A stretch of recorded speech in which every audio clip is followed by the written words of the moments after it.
خبر واو ما درتوا چې سفيان ابن عيينة او سفيان الثوري رحمه الله قضيه خلق ډیر ګرانه پېشي دا ډیر اسانه ده پېژندل کېږي خو چې څوک د فن سره واقفیت لري بیا سفيان ابن عيينة د سفيان الثوري نه څو روایت لري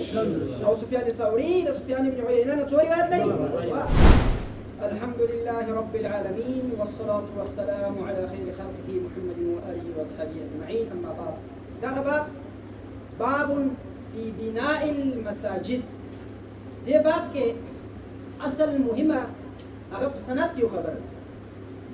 په سند خبره ده دې سند داسې حدثنا محمد بن صباح بن سفيان قال أخبرنا سفيان بن عيينة عن سفيان الثوري عن أبي بزارة عن يزيد بن الأصم عن ابن عباس رضي الله عنهما قال قال النبي صلى الله عليه وسلم ما أمرت بتشييد المساجد. يعني سنة حدثنا محمد بن صباح بن سفيان قال حدثنا سفيان بن عيينة عن سفيان الثوري عن أبي بزارة عن يزيد بن الأصم عن ابن عباس رضي الله عنهما قال قال النبي صلى الله عليه وسلم أمرت بتشييد المساجد. ده سند ياتسو دلته یو خبره ده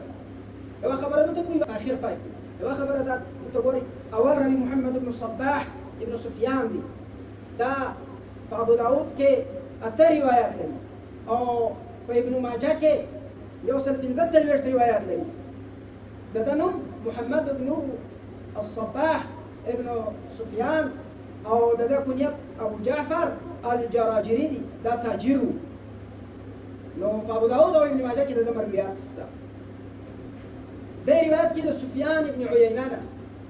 سفيان ابن عيينة ابن ابي عمران د کنیت ابو محمد دي د لقب الاعوار دي او دی ابو محمد الهلالي دي ما تتيودنا ما كان ابن دقيق العيد رحمه الله ده علامه ذهبي رحمه الله ورن اخذ هذا امتحان فطور ورتول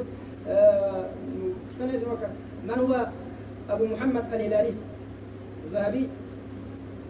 دستي جواب ورقي سفيان بن عيينة اقول شيء متاهل علميا لو ابو محمد الهلالي ده سفيان بن عيينة من ابو محمد الاعوار ده لقب ده روايات كده سفيان الثوري دلته یو خبره واو ما درتول چې سفيان ابن عيينة او سفيان الثوري رحمه الله قضيه خلق ډیر ګرانه پېشي دا ډیر اسانه ده پېژندل کېږي خو چې څوک د فن سره واقفیت لري بیا یو قاعده ده چې په یو واسطه باندې روایت جنسوي وو د بخاري او د ابو داود نه بغیر دا سفيان ابن عيينة او په دوه واسطو کې روایت جنسوي د سفيان الثوري دي د وجه ده چې سفيان الثوري مشر دی سفيان ابن عيينة کشر او هغه یو واسطه زیاتره په ابو داود او په بخاري کې راځي زیاتره هغه محمد بن كثير صحیح او دا رقم که استاد زوري وو نو دا سفيان ذکر نو دا سفيان ابن عيينة که استاد اعمش وو د سفيان ذکر دا کم سفيان ذکر که سند مدني مكي حجازي سند دا سفيان بن عيينة دي که سند كوفي سند دا سفيان كم سفيان الثوري او ګوري سفيان الثوري دا د سفيان بن عيينة نه دوه روایت لري. سفيان الثوري له سفيان بن عيينة نه روایت لري په معتمدو کتابونو کې په اصول کې د حدیث په اصول سته دا رقم نه دي چې اسمي کتاب کې حدیث وین دي بس ولا په باور باندې د روایت دي بلا هوا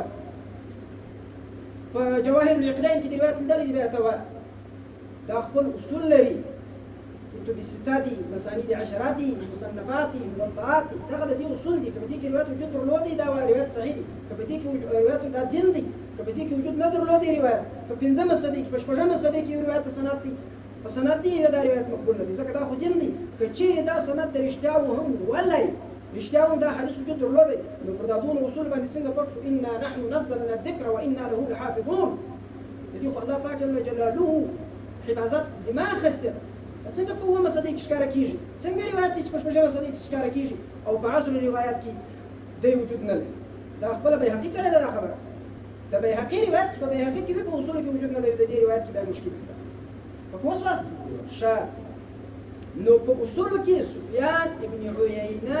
هم د سفيان الثوري روایت لري سفيان الثوري هم د سفيان ابن عيينة روایت لري خو سفيان الثوري د سفيان ابن عيينة فمعتبر كتابوك صوري روايات لري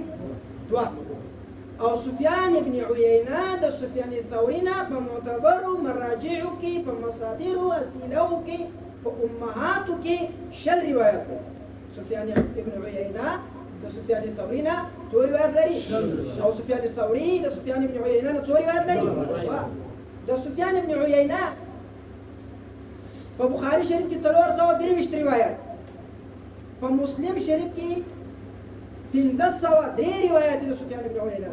او په ابو داود کې 140 روایت لکه موږ ترستو کې او سفيان الثوري بیا د كنيت ابو عبد الله سفيان بن سعيد بن مسروق الثوري بفتح الثاء الثوري سيدة دا په بخاري کې 300 روایت په مسلم کې 211 روایت په ابو داود کې 215 روایت په ترمذي کې 312 روایت د چا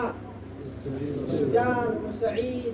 ابو عبد الله سفيان بن سعيد بن مسروق الثوري الكوفي عباسي كوفي او سفيان بن عيينة دا حجازي دا دورست بیا ابو فزارة د نوم راشد بن كيسان العباسي الكوفي دي او دا دوه روایت دي په داود او پاتې شو دا وروسته بیا يزيد بن الأصم دي دا يزيد بن الأصم په مسلم شریف کې 13 روایت او په ابو داود کې 15 روایت عن ابن عباس قال قال رسول الله صلى الله عليه وسلم ما أمرت بتشييد المساجد وروسته دي وخبرك قال ابن عباس لا تزخرفونها كما زخرفت اليهود والنصارى دا ګوره دا د ابن عباس خبره چې ذکر کړې ده په حاله په دغه سند هم ده خو دا د ابن عباس خبره پر ابن عباس موقوفه ده چې دی وایي تی به دی د مسجدان ښایسته کوي لکه یهودو نصاراو چې ښایسته کوي په دا سند هم ده خو دا خبره قال ابن عباس دا خبره امام بيهقي هم دا سند کړی ده دغه رقم امام ابو يعلى الموصلي رحمه الله خپل مسند کې ذکر کړی ده ابن ابي شيبه خپل مصنف کې ذکر کړی ده د مصنف ابن ابي شيبه سند داسي حدثنا وكيع عن سفيان عن ابي فزاره عن يزيد الاصم عن ابن عباس قال لتزخرفنها كما زخرفت اليهود والنصارى دا دي تعليق دا غدي او دا معلقا دا بخاري کې ذکر کړه بخاري شریف کې اول راک ګورئ څلور ساوه دا د دې سمخ باب بنيان المساجد فدي كده عبارات واي وقال ابن عباس لا تزخرفنها كما زخرفت اليهود والنصارى ولدي سنه بسيطه غير السريادي تكون مصنف ابن ابي شيبه كستا حدثنا وكيع عن سفيان عن يزيد عن ابن عباس عن يزيد الأصم عن ابن عباس قال لتزخرفنها كما زخرفت اليهود والنصارى دا تعليقات چې دلته ابو داود ذکر کیه مسند ابي علي مسلم ذکر کیه امام بخاري ذکر کیه دې په خپل اسانید د انسان سره یاد پاتې او پوښوس سبحان الله